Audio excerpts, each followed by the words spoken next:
Su Birštonu mūsų santykius, mūsų sieja, jeigu nesumeluot, daugiau kaip 10 metų bendradarbiavimas, nes pradėjome mes dar su Nepaklusniaisiais, toks ansamblis yra ir dabar jisai gyvas yra, ir šįmet festivalis bus 10-asis jubiliejinis.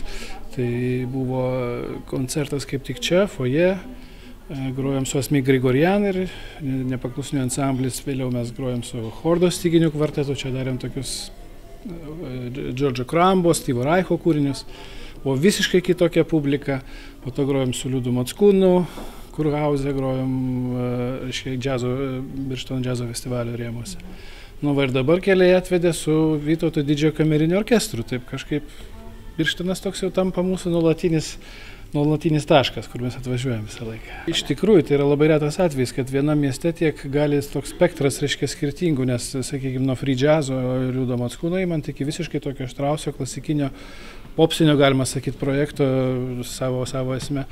Ir visą tai turi publiką, visą tai klausom ir visą tai yra labai įdomu. Manau, kad tikrai miestas tikrai išlavintas yra. Publika skonį turi dėl to, kad visada yra jos, visada jie ateina. Jaukus miestas, atvažiuoji prie tos upės, viskas, tas pasivaikščiojimas, promenadas ir visada su Zigmu malonu susitikti Vileikiu, jisai visada mielai priima, nuveda, visada taip tėviškai pasirūpina ir čia taip smagu ir ta salė labai jauki.